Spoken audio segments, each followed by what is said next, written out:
નમસ્કાર, જય માતાજી, જય શ્રી કૃષ્ણ। ઘણા દિવસોથી મિત્રો બગદાણા ધામ સાંભળી ગયું તો બાપાના દર્શન કરવા જવું હતું, તો ઘરે માતા પિતાના આશીર્વાદ લઈ લીધા, બાલા હનુમાન દાદાના આશીર્વાદ લઈ લીધા અને મા શક્તિ અને મા મેલડીના દર્શન કરી અને ફાઇનલી થોડું ઘણું વિચારતા હતા કે બજરંગદાસ બાપાના દર્શન કરવા જઈએ, કારણ કે બાપાનો ફોટો પણ અમારા ઘરે છે અને બાપાને અમે દિલથી માનીએ છીએ અને ગુરુ તરીકે પણ માનીએ છીએ, તો બાપા સીતારામના દર્શન કરવા જવું હતું। તો ઘણા દિવસથી વિચારી રહ્યા હતા, તો થોડો આરામ કર્યો પણ નીંદર આવી નહીં, તો વિચારી લીધું કે અત્યારે જ આપણે નીકળી જઈએ, ગામડે રોકાઈ જઈશું। તો અમારો ઢીંગુબા કે ચલો પપ્પા બાય બાય, તો ફાઇનલી ઢીંગુબાએ સિગ્નલ આપી દીધું, તો આપણે રાત્રે નીકળી ગયા ગામડે જવા માટે અને ગામડે જઈને રોકાઈને બીજા દિવસે નીકળી ગયા એવું વિચાર્યું હતું। તો ફાઇનલી આપણે રોડ ઉપર નીકળી ગયા અને રાતનો નજારો મિત્રો મસ્ત હોય છે। તો આપણે ગામડે જવાનું હતું એટલે તુલસી હોટલ બગોદરા થઈને ગયા હતા અને ફાઇનલી ગામડે પહોંચી ગયા। બીજા દિવસે સવારે ઉઠી પણ ગયા અને જોયું તો ભાઈ ગાડી સાફ કરવાની હતી, ગાડી સાફ કરીને જવાનું વિચારી રહ્યા હતા અને આ ખડકી છે, આ જૂનું મકાન આપણું તમે જોયેલું જ હશે અગાઉ પણ વિડીયોમાં, આપણે ગાય પણ ઘરની રાખીએ છીએ ચોખ્ખું દૂધ ખાવા માટે, આ રીતે આપણું ત્યાં મકાન છે। અને ફાઇનલી બીજા દિવસે તૈયાર થઈ બીજી વખત આગળ વતનની વાટે નીકળી ગયા। ત્યાં અમારો એક મિત્ર મળ્યો, ત્યાં એમને જામફળ ખાવા હતા, તો ફ્રેશ જામફળ ઉતારીને આપી દીધા, જામફળ ખાધા, ફરી પાછા આગળ પાલીતાણાવાળા રસ્તે નીકળી ગયા અમે મિત્રો।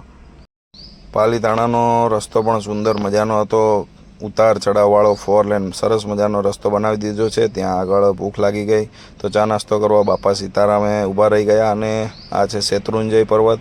એની કહાવત છે કે આ ગમે ત્યાંથી જુઓ સેમ જ પર્વત લાગે છે અને ત્યાંથી આગળ નીકળી ગયા। ફાઇનલી આપણે બાપાના ધામમાં આવી ગયા બગદાણા।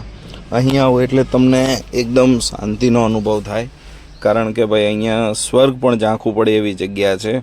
આ છે અમારા કાલભૈરવ દાદાના દર્શન કર્યા અને ફાઇનલી ગુરુ ગાદી મંદિર છે, ગાદીના દર્શન કર્યા અને ગાદી મંદિરનો ફોટો જુઓ તો તમને એમ જ થાય કે બાપા વાત કરશે।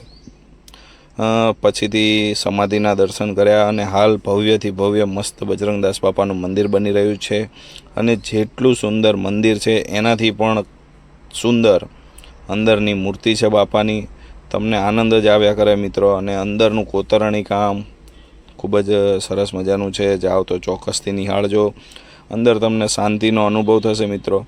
અને જેના માટે બગદાણા મંદિર ફેમસ છે રામ રોટી, તો બાપાની રામ રોટી પ્રસાદી લેવા માટે આવી ગયા। પ્રસાદીમાં ચણાનું શાક, રીંગણ બટેકા, પૂરી, ગુંદી, ગાંઠિયા, દૂધપાક હતો અને ખૂબ જ મોટી ભોજનશાળા છે અને ખૂબ જ સરસ અને સુંદર વ્યવસ્થા પણ છે।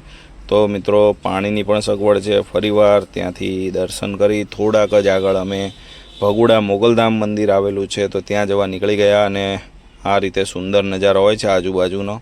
ફાઇનલી ત્યાંથી પણ નીકળીને અમે ભગુડા મોગલ મંદિર આવી ગયા। ભગુડામાં મોગલના દર્શન થયા હોય તો માં મોગલ લખવાનું ના ભૂલતા, માં મોગલ સૌની આશા પૂર્ણ કરે એવી દિલથી પ્રાર્થના। અને બહાર નીકળીને મંદિરની આજુબાજુમાં ખૂબ જ સરસ અને સુંદર મજાનું નાળિયેરીનું વાતાવરણ, એકદમ ઠંડકવાળું વાતાવરણ હોય છે।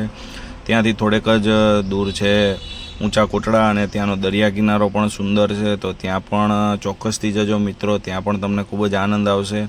માં ચામુંડા કોટ ઉપર બેઠી છે, તો કોટ ઉપર અમે પણ દર્શન કરવા ગયા હતા। જો માં ચામુંડાના દર્શન કરી લેજો મિત્રો, ચામુંડાના દર્શન થાય તો માં ચામુંડા પણ જરૂર લખજો અને ત્યાં ખુલ્લી જીપમાં પણ દરિયા કિનારે આનંદ માણ્યો। મળીએ નેક્સ્ટ વિડીયોમાં, આવજો ત્યાં સુધી।